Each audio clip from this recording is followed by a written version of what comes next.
聽緊嘅係港足冰室，我係郭建波。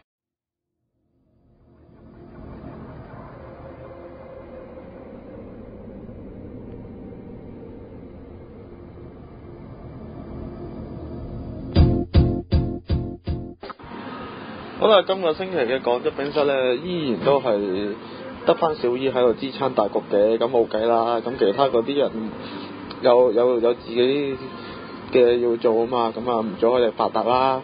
咁咧就今日咧，咁呢個今個星期咧就原本都有打算過唔做嘅，休息下咁樣啦。咁但係咧就因為呢幾日咧都好多大嘢發生，咁所以咧就揾到一位咧喺錄音當日嘅朝頭早咧，同撳爛個 F5 計，最後又俾佢成功咗嘅茶客。咁呢位茶客咧就唔願意透露佢嘅真名嘅，咁不如等佢自己介紹下啦。大家好，我係叔叔，大家可以叫我做叔叔。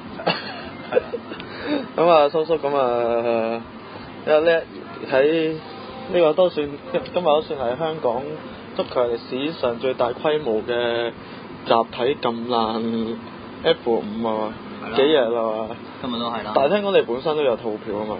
係啊，本身有套票喺手嘅。係。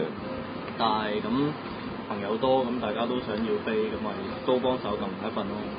係，咁最後就因為嗰個網站咧，都係佢嗰個本身嘅 server 都一長久以嚟都唔係話太過穩健啦，係咪？其實一路都有研究過呢個 server 嘅問題嘅。咁講翻今次嗰個 City Line 嘅 server 先啦，咁佢用一個 server 就係本身都比較獨立啲嘅，咁佢就係限制咗啲人，咁就一次過湧入嘅時候就會 down 水化，就造成大家今朝撳得咁辛苦搶 F 嘅原因啦。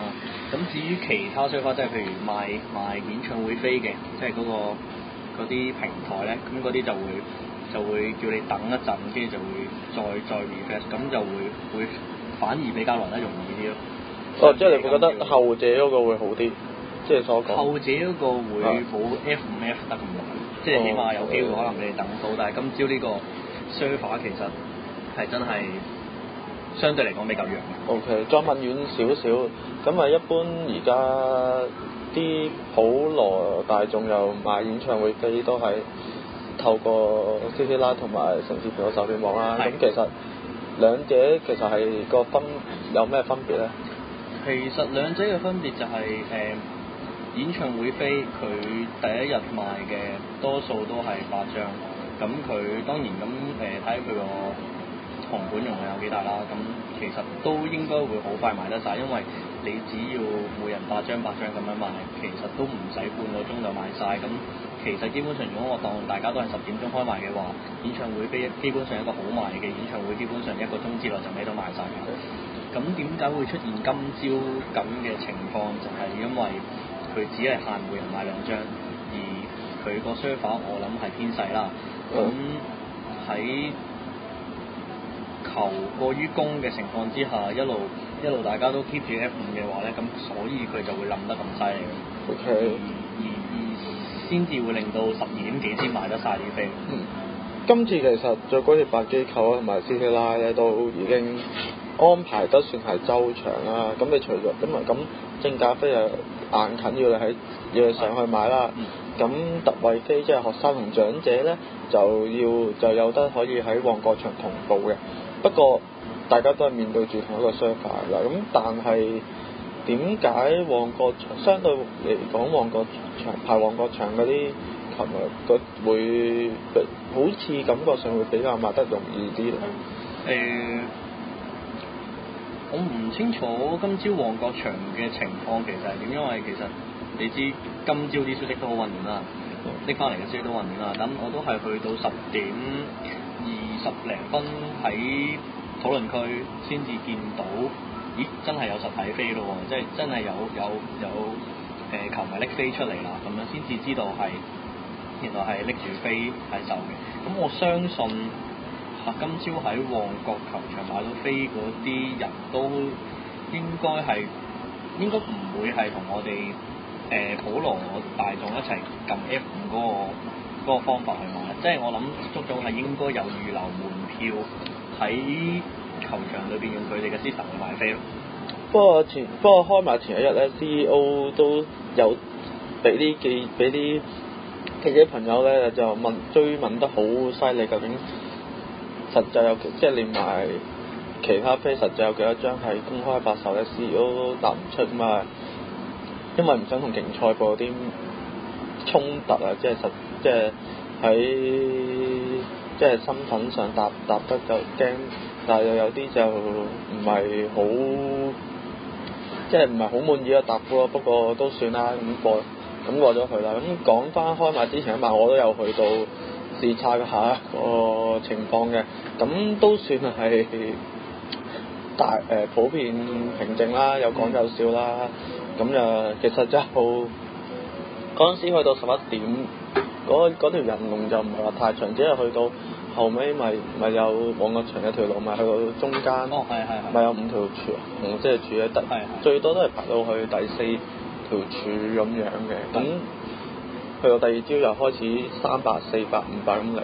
咁原來我哋有一位即係我哋球迷咧，有位相熟嘅伯伯咧，咁佢其實佢知道佢自己排第200零個嘅，咁佢都買到，咁啊佢都恭喜佢買到啦，因為佢之前個人星期喺將軍澳見到佢都擔心買唔到啊，又係啊，咁一嚟呢個 story 實在太過長篇啦，咁即係你話如果買唔到飛嘅球迷去怪責足總又未免唔公允咗啲啦，我覺得就即係我同意呢個講法嘅。咁其實始終飛就真係得咁多，咁而真係想睇嘅人真係多得好緊要。咁呢場波，咁但係喺協辦機構嗰度 hold 咗幾多飛，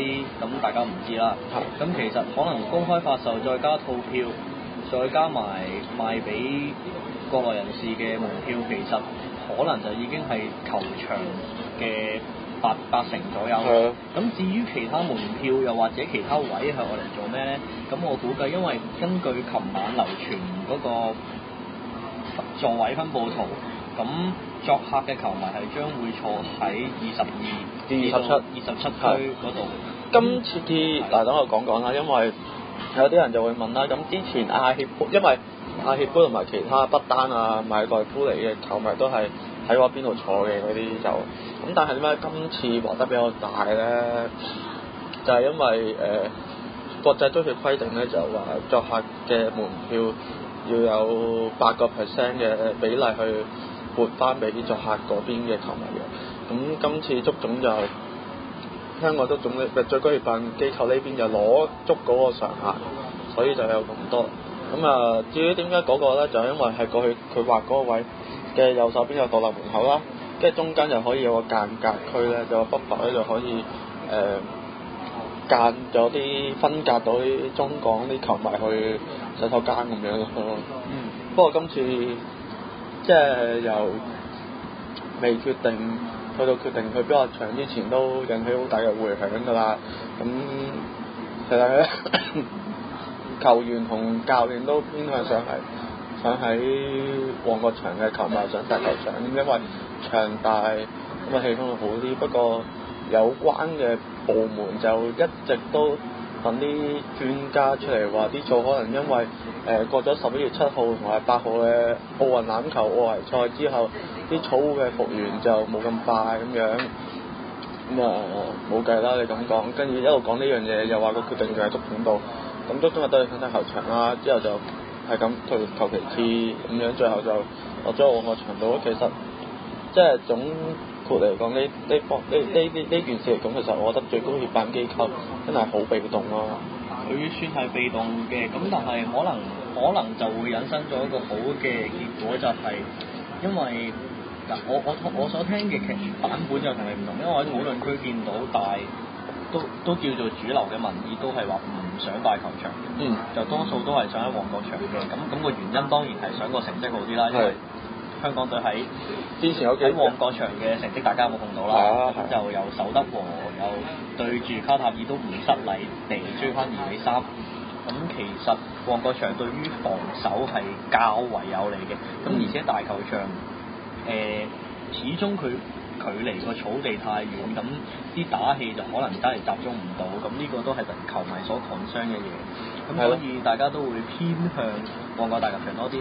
咁再加上康文署咁樣講咗啦，咁就最尾最足總嗰邊都決定咗喺旺角場其實未嘗唔係一件好事。咁當然對於今朝買唔到飛嘅朋友嚟講，咁就一定係唔好嘅事啦。因為如果大球場嘅話，佢哋應該都會有機會冇買到飛嘅。係啊，不過講到大球場又可能因為球場嘅保安啊，同埋場外嘅警察嘅需求，可能會因為呢場波會過大，需求大，可能會甚至會大過上年嘅香港對阿根廷添。咁都會嘅，咁啊喺呢方面嘅考慮，咁就去咗旺角場，亦都無可厚非嘅。不過上個禮拜都講過啦，咁你警方嗰邊咁樣放風法，可能隨時影響到呢個佔領運動嗰段期間嗰個規模咁樣，我覺得真係打草驚蛇咗啲咯。即係我覺得你就算咁樣做法出嚟，可能會有反效果咯。今次我諗香港主要嘅球迷區同作客球迷區咁近，我諗中間佢哋都會有翻啲安全嘅措施做到。咁我諗安全嘅問題又真係未至於去到咁大。咁始終嗰度都係一個球場，大家都我諗大部分人入去真係為咗睇波嘅。係。咁至於係咪真係有咁需要用咁大嘅警力？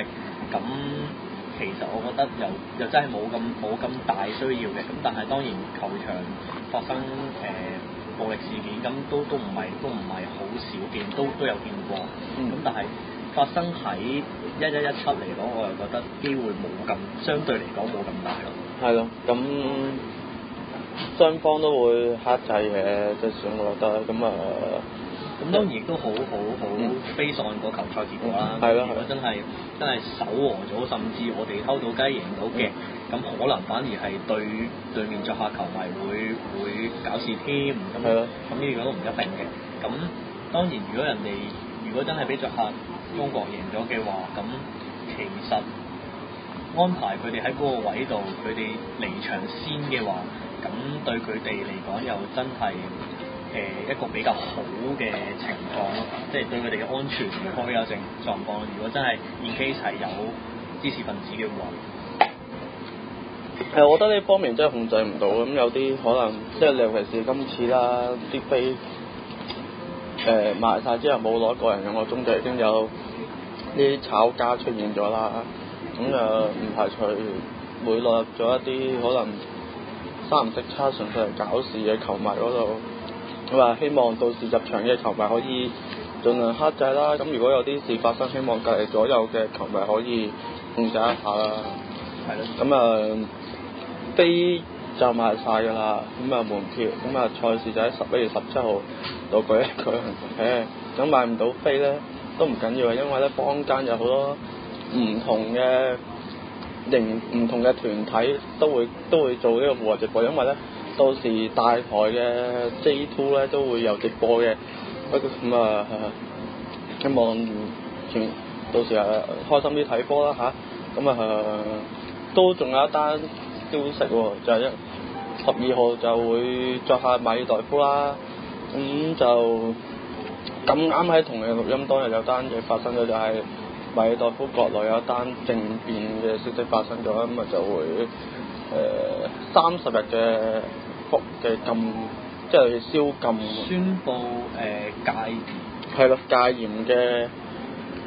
應該係緊急狀態。緊急即刻已經結咗緊急狀態。咁咧就收到嘅消息就係香港隊嘅教練啦、CEO 啦，其實已經就商討緊個對策係點㗎啦，亦都已經去信咗去呢個 FIFA 嗰邊睇下啲咩意見或者建議啦。咁因為時間嚟講實在太過倉促啦，因為唔夠一個禮拜就開波㗎啦。咁如果就算好似之前對中國咁樣去安排嘅做法嘅話咧，咁都好需要一段好tight嘅時間去準備啊。係啦，都需要一段時間準備。咁如果我當件事會發生啦，咁真係香港隊會變咗主場去對馬爾代夫。咁由於個時間關係，11月12號就係比賽日子。我諗今次如果真係要賣飛嘅話，我諗都幾頭痛本領球迷，因為一嚟時間已經咁急，咁大家未必買得切，都未必安排得切呢個網上購票啦。咁可能會還原基本步，就係大家比賽當日就咁排隊買飛，咁反而會對入座率同埋真正支持香港嘅球迷係一個喜訊咯。起碼你現場會排到隊就真係買到飛入到場去支持香港隊，而唔使話捱炒價，又或者驚啲飛俾人賣晒咁樣。係咯，咁啊呢啲場外即係有關呢比賽嘅周邊嘢就講到呢一度啦。咁我哋轉頭翻嚟咧就集中落翻喺啲球員度啦，因為咧最近港隊有啲球員嘅變動咧，都有些少爭議性嘅。你而家聽緊嘅係港足冰室，我係林家偉。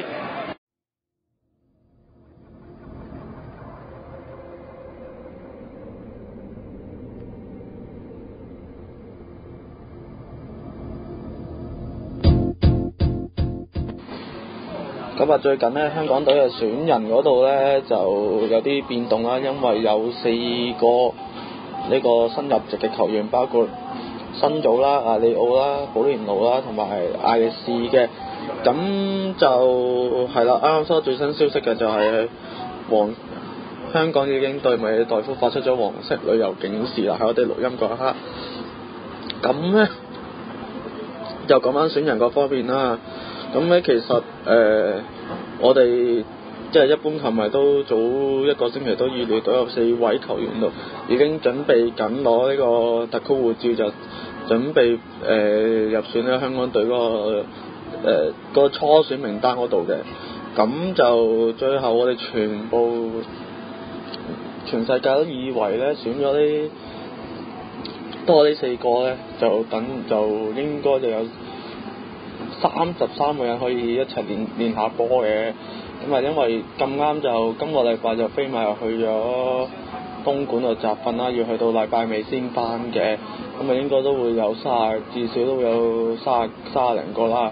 咁最後咧就因為就選咗呢個阿里奧啦、保連奴啊、辛祖、艾利士之後入隊之後咧，就順便再硬 cut 多5個，最後就得翻24個入選。不過最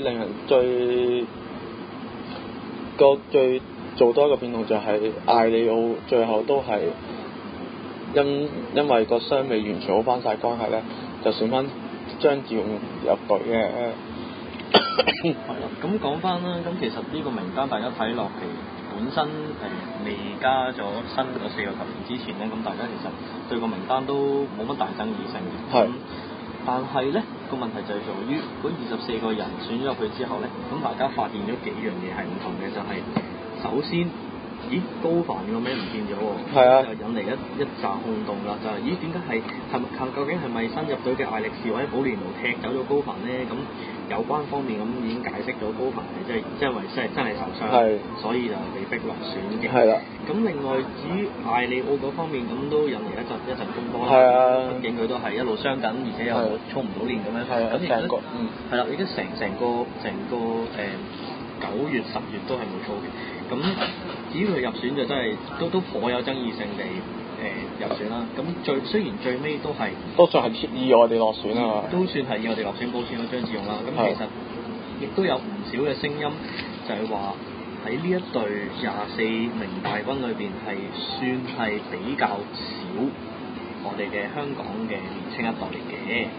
係啊，咁原本有4個嘅，到最後都落翻，應該都會落翻 B 隊，例如梁樂恆啊、温進啊、陸志豪啊嗰啲就話變咗係一個叫做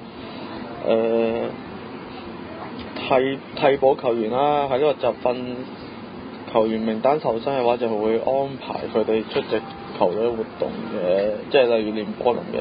咁啊，例如除咗頭先講完嘅梁樂恆啦、温進同埋陸志豪之外咧，我仲有曾文輝啊、李家耀啊，同埋陳俊樂，仲有許家樂嘅呢幾個後生仔就，其實之前見佢哋喺香港 B 隊，即係會14號會踢呢個港澳球際賽嘅名單入邊都有佢哋份嘅。咁我覺得就其實阿 Kim 呢個舉動，我覺得真係似乎係逼咗全世界咁樣啦。可能亦都因為有嗰場港澳球際賽嘅掣肘而唔選呢班年輕球員都未定啦。但變咗，我會覺得係無啦啦呢幾個會變咗冇得練波咁樣好似。係啦，冇得跟大軍練波。其實應該如果係許可嘅話，其實呢30幾個人應該係一齊練波，咁跟住然後先至到 B 隊再集訓嘅時候，先至將嗰班年輕球員再翻去嗰邊嘅。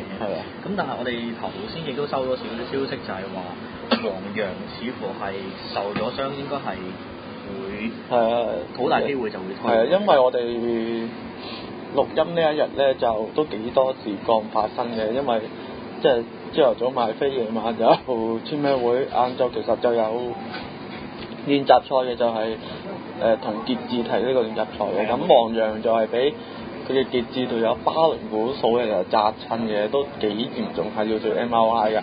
聽現場家偉講翻咧，就黃洋係要2個人參赴離場，同埋賽後都見到佢有隻右腳係都比較腫嘅，咁應該根據家偉嘅講法都係比較擔心同埋唔樂觀嘅。咁如果黃洋真係要退隊啦，咁我諗喺候補名單裏邊，陳俊樂或者陸志豪嘅機會會係大啲。咁當中陳俊樂嘅機會亦都係大啲啦，因為佢曾經喺泰國嗰場波表現都幾搶鏡、幾出色嘅。係啊，都受到外界一致好評啦，Kim 都有讚過佢啦。咁睇佢能唔能夠補選啦。咁佢呢個位其實都仍然都有幾充裕嘅調動嘅。咁啊有啊白鶴啦，有啊傻幫喺度，咁可以輪換嘅。當然喺今季表現改打防中表現出色嘅天才球員，李志豪虎哥都可以打防中嘅，但係會唔會點樣擺翻佢左閘？即係好似之前9月3號作下深圳嗰場波啦，咁啊打左閘嗰下其實都表現都好好嘅，我覺得就都好稱職嘅。就翻咗嚟之後，嗰個表現仲好似有所回升提升添。係我都同意。咁睇下要對邊隊就可以用呢招咯。如果對馬爾代夫嘅話，咁就出李志豪打防中嘅問題基本上都唔大。咁對中國隊嗰場就反而要再深入啲研究下點樣去安排防守，咁樣咯。係咯。咁啊講翻今日呢個即係錄音當日嘅嗰場拍票啊，就港隊就大勝呢個傑志6-0嘅。咁啊艾力士得咗2球，同埋新組都有入波嘅，另外仲有應該係阿谷盈志都有入波嘅。咁啊呢班係啦，話虎哥好靚，講到係左扣右扣再射網角喎。我覺得天才，果然係天才，射有啲係天才先射有啲靚波啊！果然係。咁啊嚟緊禮拜6咧就將會喺旺角場度對呢個緬甸啦。咁喺呢個City Line 嗰度仍然都有飛賣嘅。咁啊時間就係下晝嘅5點鐘，咁啊3點鐘就會開閘㗎啦。希望有飛嘅球迷咧就盡早到場啦。亦都希望今朝飲恨買唔到香港對中國隊嘅波飛嘅朋友，可以轉去睇呢場波，其實都一樣咁好睇嘅，因為大家都係支持香港隊啫。係啊，咁如果入唔到場嘅話咧，又呢個按多啲嘅都會有直播嘅，咁啊大家就有好多途徑去睇呢場波嘅。你而家聽緊嘅係港足冰室，我係虎哥李志豪。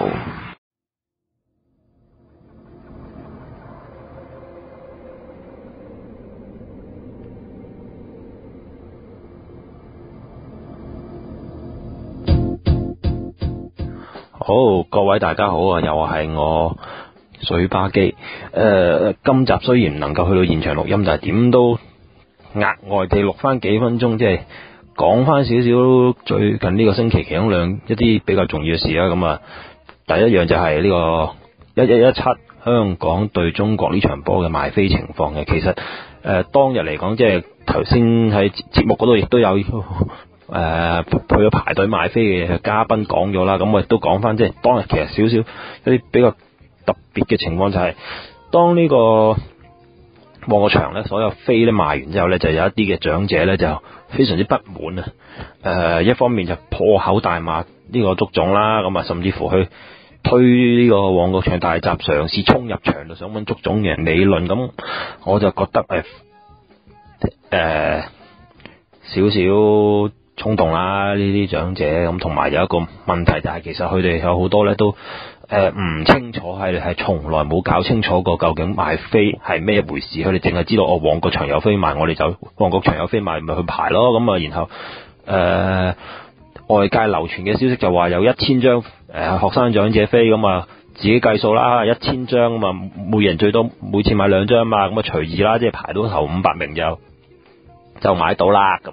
但係呢個係絕對係一個謬誤嚟嘅。首先，我好多朋友係冇搞清楚到所謂旺角場賣飛唔係淨係得旺角場有得賣，係因為佢係同步同網上一齊賣嘅。其實今次嘅呢場波嘅長者同埋學生優惠票係購票通網站同呢個旺角場同時發售，同時登入個系統嗰度去撳飛嘅啫，同時登入系統度撳飛嘅啫。咁啊，所以兩邊究竟會賣幾多呢？事前係唔知嘅，即係總之兩邊加埋個總數就係700幾張飛啦。咁因為佢就係大概1000張長者及學生優惠票，扣除咗大概有200零300張係喺套票嗰度已經賣走咗嘅時候呢，剩翻係700零張就係同步喺呢個購票通網站同旺角場發售嘅。咁於是個問題就出現啦，有好多排隊嘅人士就唔知點解，誤以為咧係呢個淨係喺旺角場先有得賣啫。即係我記得當日去到嗰個旺角場嘅時候咧，衝擊大閘嗰位伯伯咧，仲大聲揸住某份我稱之為呢個香蕉報啦。咁啊，哇，明明係呢份報紙寫住話淨係喺旺角場有得賣喎。咁啊，即係真係我都幾乎忍唔住同佢講，即係你自己睇清楚足總嘅公佈先啦，真係。其實足總由一開始已經講得好清楚係同步發售嘅，即係旺角場係同呢個購票通嗰個網站係同步發售嘅。我唔知點解咁多人會得到一個錯誤嘅資訊，以為淨係旺角場有得賣，於是咪計錯數咯。咁啊，呢個係一個問題啦。咁第二個問題我就比較關注，我覺得好奇怪，其實由頭到尾咧，足總都係俾唔到一個究竟公開發售，即係11月4號嗰日公開發售嘅門票數字俾到出嚟，即係一個確實嘅數字啊！即係可能佢一路都有提過啲數字，但係都係一個約數，但係實際係呢個正價飛有幾多張，特惠票有幾多張會攞出嚟賣呢？其實都係唔知嘅。咁於是就搞到大家好多傳媒呢，就都係估下啦，咁啊得到好多即係一啲混淆咗啲資訊啦，咁啊。又記得喺呢個公佈賣飛當日呢，阿梁主席就講話，即係優惠票係有大概1000張，咁但係呢，於是就有個誤會啦。咁佢淨係話有大概1000張，但係佢又冇特別提到 specific 提到其究竟係購咗套票啊定未購套票未喎。咁於是呢，大家就誤以為1000張係就係11月4號呢嗰個賣嗰個數計，其實即係實情又唔係喎。咁但係足總呢，即係後來發賣飛之前嘅一段時嗰幾日呢，其實不斷有記者呢嘗試去問呢個足總嘅攞一啲嘅售票數字啦，甚至乎問過呢個 CEO 啊 Mark 哥啦，咁但係阿 CEO 就只係表示話好奇怪你答話，其實咧賣飛就唔關佢事，佢冇 involve 嘅，又應該係一個競賽部負責咁樣。諸如此類，佢亦都話為免俾錯啲錯誤嘅數據同呢個數字俾呢個傳媒咧，咁就選擇唔答啦。咁啊叫傳媒問翻相關部門嘅人。咁但係即係個問題就係即係足總一路都俾唔到一個唔好話實數，一個比較接近嘅數字啦。咁於是就出咗一個咁嘅問題，就令到外界就好容易以為就有總共加埋有1000張飛咁樣，1000張特惠票咁樣，但係結果咧就導致好多老人家計錯數啦。因為如果足總能夠俾到一個實數，即係話俾人聽，喂，原來我今日優惠票兩邊同步賣係700零張嘅啫。咁其實咧排隊人士就應該可以即係自己心中有數計到數噶啦。咁啊，即係我假設每人買2張咁，可能講緊如果兩邊一齊賣嘅話，我喺旺角場排到200零、250打後就已經可能要有少少心理準備，話可能買唔到啦。咁啊，而唔會去搞到好似嗰日有成400-500人去排。即係我亦都唔明點解啲朋友即係排到400、500去到界限街啦，即係經花墟道花墟徑再兜到去界限街咁遠，佢都即係執迷不悔咁樣。即係足總都派職員去開咗咪去講話，即係排得比較後嘅都要考慮下啦，好可能買唔到咁樣。即係飛入得咁多，你排到咁後，仲要同網上同步賣，我唔知點解，即係仲要排咯。咁不過好在咧，就係即係好多年輕人或者長者咧，都即係可能都有少少心理準備，有預算係買唔到。咁到話一截龍賣晒啦，咁好多人都係散咗，係即係一小部分嘅人士咧，就喺度鼓噪嘅啫。咁大概就係咁啦。咁同埋另外一樣嘢比較得意就係喺呢個。嗰日賣完飛之後啦，咁啊，好快已經有好多嘅黃牛嘅情況出現啦。咁啊，甚至包括咗啲國際性嘅門票交易平台亦都有嘅，甚至乎列為香港嘅即係一個hot event 添嚇，排第2嘅就僅次麥當娜高過林子祥同川市啊，真係犀利啊！呢個港中大戰真係。咁啊，票價就700，一開始就700幾啊，到3000蚊都有嘅，真係嗌叫價叫到咁鬼離譜嘅真係。咁不過700幾嗰啲就好快係有，即係我由晏晝到夜晚睇到個數字有嘅飛嘅數字減少，即係又係有人係交易嘅。咁亦都據我所知，真係有相熟嘅人係嘗試咗去交易，亦都已經即係用信用卡俾咗錢就等收飛嘅啫。咁啊下個禮拜一啦，咁啊喺購票通買咗飛嘅朋友就可以開始去攞飛噶啦。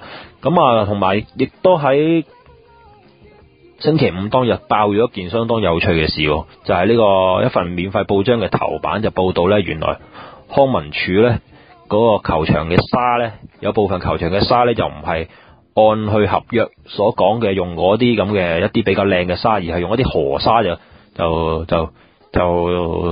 鋪落個草地嗰度。咁啊，於是大家都質疑點解球場咁爛，原來咧有部分球場咧就並無按呢個即係合約採購一樣採購啲即係比較優質嘅沙咁樣。咁詳情大家去睇翻嗰一份，即係喺網上面揾翻嗰啲相關嘅報導啦。咁同埋我比較感到興趣嘅就係咧，即係大家喺一方面係咁鬧呢個最高協辦話佢哋賣飛安排差乜嘅時候咧，其實我就好懷疑，其實咁旺角場就係嗰6000幾個位，咁啊左扣右扣之後，咁我就算當你足總啊唔係自己內部零認購啊，你頂到盡再購埋客隊，咪又係5000零飛，咁我當你賣5000零飛，你認為會冇人投訴咩？傻啦！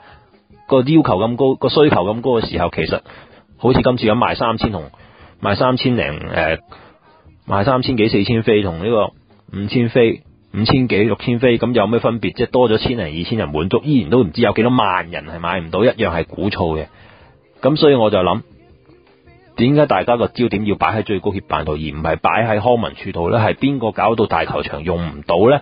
明明之前講緊大球場個草地重鋪同埋呢個排水系統個重整工程係呢個今年9月可以搞掂啦，點解 delay 到11月呢？啱啱即係真係11月頭今個禮拜馬會先至發晒新聞稿話我哋搞掂啦。咁中間嗰2個月發生咩事呢？當然我理解工程係會有延誤，但係咁麻煩你當初呢個康文署就唔好真係拍晒心口，又話乜乜，又話乜七七，講到自己吹到天花龍鳳咁，翻屋企瞓啦你真係，仲要俾人踢爆你啲沙，啲草地場嘅沙原來有啲唔妥，我真係覺得好好笑啦！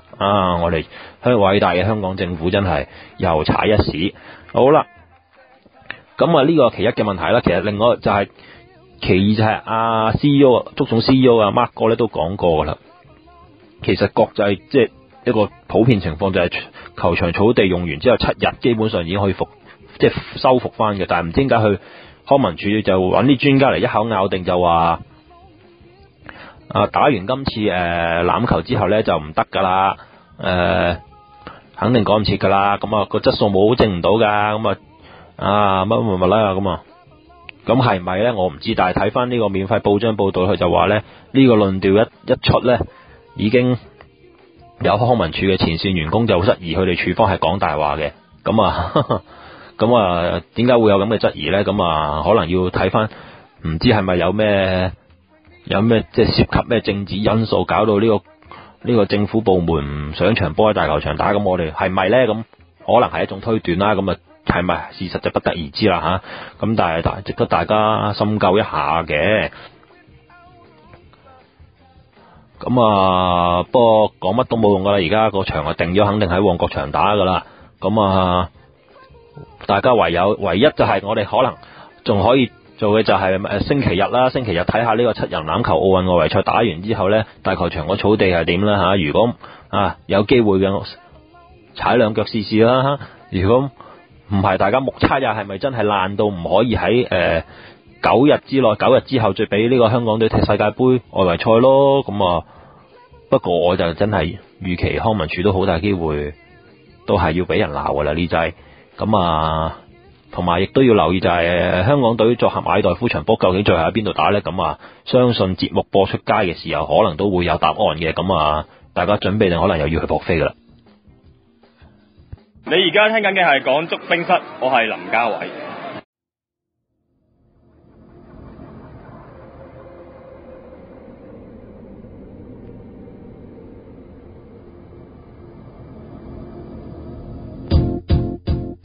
上個星期咧都有啲超聯嘅賽事就進行咗嘅，咁都趁仲有些少時間就彎 up 下先啦，就由禮拜六開始講起嘅，就喺呢個南區同呢個大廟隊進行一個月內第3次嘅對碰，結果咧今次就南區就贏翻2-0，但係教練Vicky 咧就唔係好滿意球隊嘅表現嘅，因為咧就對方好似唔係俾到好大嘅壓力，就加上南區雖然係贏2-0，但係就唔係好夠說服力，所以 Vicky 咧就有啲微言咁樣啦。不過總算係今季第一場主場贏波啦，希望南區嗰個表現有所提升啦。跟住到另外一場就係同日嘅焦點，就係羅神大戰油渣啦。羅神大戰油渣，即係香港飛馬對南華，呢場波都入咗球場睇嘅。咁其實呢場波踢落上半場，其實南華係比較上集中啲嘅。咁當然有某程度上球證有少少嘅判決。我哋就叫翻藍少林啦，因為藍少林藍少林啦。喂，咁我哋場波就唔理啦，咁我哋一般都係理翻啲花邊嘢啦。向來都中意搞整色整水嘅呢班紅衫，即係呢場主場嘅紅衫軍嘅周邊嘢都搞到好多嘢啦，又啤酒又爆谷又馬來西亞女神添，或者係唔係好多人識啫喎，真係唔係好多人識，但係好多人走埋去影相。不過原來都係，如果佢哋可以 keep 住咁搞，就會比較好啲咯。都球迷入場。係啊，如果你但係淨係得搞呢場為呢場波而搞嘅話，就不如留翻啲錢去搞好隊波好過啦。係。講翻場波，其實上集都有些少提過，其實都覺得飛馬嘅呢一班球員就未必夠力。點解咁講咧？因為呢班華人，我覺得呢班本地球員，甚至乎外援，我覺得整體上就嗰個臨場發揮同埋經驗嚟睇，我係覺得未必夠藍少林抽咯。其實踢落就都可以咁講，成個上半場都係俾藍少林一路撳住，即係控制住個局面踢啦。尤其是右翼嘅艾華啦，咁當然艾華有幾勁，大家都知啦。基本上建邦係睇佢唔住啦。咁第一個入球都係嚟自艾華嘅爆破，再交翻俾伊達成空門咁樣。咁其實見到上半場飛馬係有少少手腳亂咗，就係個中場個強度係唔夠藍少林嚟嘅，因為梁邦同埋卡路士同埋伊達嘅中場個搶截能力係比相對中強啦。咁當然飛馬一路依賴嘅利馬同埋兩翼李家耀、麥基。李家耀就成上半場都冇啖好食，俾即使喺度睇住啦。咁麥基就碰得一兩腳就自然甩咗啦。利馬亦都係揾唔到人幫佢手。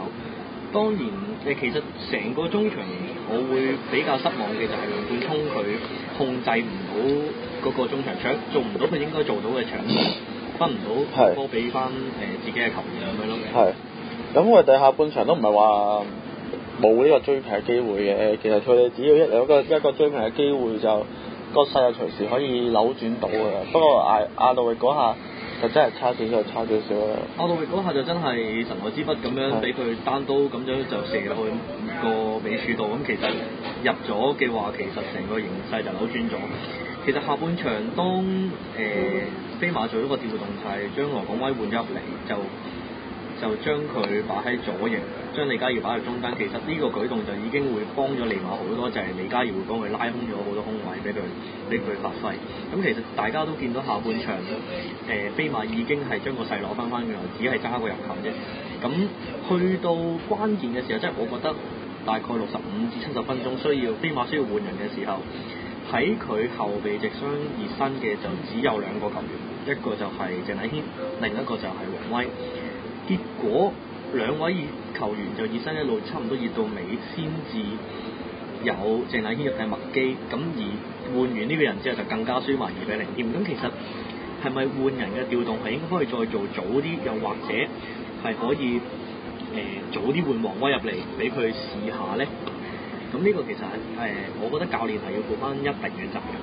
我都覺得係，我覺得堅 Sir 嗰個換人調動可以早少少咯，同埋決絕少少咯。即係我覺得你蘇花換啊細咪換麥基，我覺得呢個換人調動其實都唔係話幫助到好大咯。對於藍少林嚟講，我諗佢哋會驚張峰嗰邊唔夠快多過即斯利嗰邊啦。咁你換如果當時係換黃威入嚟嘅，我諗會對張峰嘅威脅係會大啲，同埋嗰陣時因為飛馬已經壓住咗成個半場嚟打，如果你換啲快嘅入嚟，其實係會改變到戰局嘅機會更加大嘅。同埋當然亦都可以個換人去再早啲去做，因為大家都見到我諗在場嘅球迷都已經對麥基世失去咗佢耐性。係。咁啊，第二日啦，就係星期日啦，就晏晝就係東方對呢個夢想隊啦。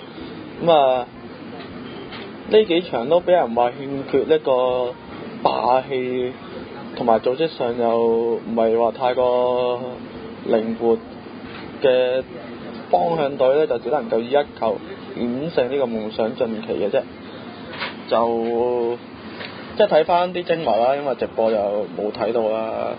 咁啊，硬係就覺得東方就好似同之前嗰幾場一樣嘅，即係組織就唔係話冇耐性做，而係最尾一下嗰個埋門嘅把握力係真係唔知點解覺好似有傳染病咁樣，好曳啊！好似又好容易咁樣，就算頭槌輕輕一點啊，跟住一腳瞄準個籠啊，都可以抽到救得咁高嘅。係啦，咁亦都發生咗一件大家都唔係好想見到嘅事啦，就係喺當年入完1-0之後，咁徐德帥就去呢個黃俊軒、黃子豪做一個都叫做係報復性嘅行為啦，係因為當時黃子豪就埋去拍佢，咁徐德帥就背住佢，咁就用右手好大力咁揮拳打向黃子豪塊面。咁其實我睇直播嘅時候，我就見到係已經係血流披面㗎啦，已經係睇血嘅。咁好似水喉咁樣，係啦，啲血走去水喉咁射出嚟，咁其實對於一個職業球員嚟講，其實呢下紅牌係非常正常。係啊，直頭可以係用呢個足總嘅判罰重判嘅常用詞語啊，兇暴行為去重判。其實呢個都算係兇暴行為，咁但係我諗大家賽後都有睇到東方嗰個 Facebook 啦，都有解釋到話呢個係一個觸及嘅行為嘛，觸碰嘅行為。咁其實係將件事明顯係淡化咗。咁我諗見到呢個 statement 嘅人，我諗大家都會對徐德帥甚至係方向隊都比較失望。係啊，咁始終即係大家如果知道呢個圈嘅運作，其實都知道夢想隊同方向隊嘅關係其實個密切係程度係去到邊啦。咁啊，我覺得足總即係最高協辦機構嘅紀律小組又希望可以即係揸正嚟做就必須嘅咁啊。因為呢啲即係始終都係此風不可長啊。係咯，即係甚至我都見到有球迷係勸金常唔好選徐德帥以警校遊添。係啦，但係而家真係仲有選佢。係啦，依然都仲有選佢，咁呢個就冇辦法啦。可能真係啱用，又或者可以好似球迷朋友所講契仔啦。係咯。咁呢個就另後話啦。係咯。咁如果協辦單位足總會再加判佢再停多啲嘅話，其實我覺得一啲都唔意外。一啲都唔意外嘅。係。好啦，咁啊，同日嘅尾場啊，就係四圍訓隊個藍鳥啦。咁啊，賽前其實預計就算藍鳥如果贏到，其實都唔係贏得會好輕鬆。咁啊，點知真係。不過呢場波咧，就咁睇個黃牌記錄咧，都真係好嚇死你嘅。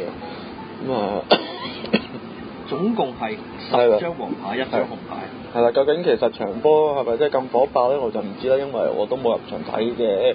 咁啊，淨係知有一單小插曲發生咗咯，就係藍鳥有球12碼，咁啊最後因為旁證認為球波出界在先啊，最後球證係推翻咗咯。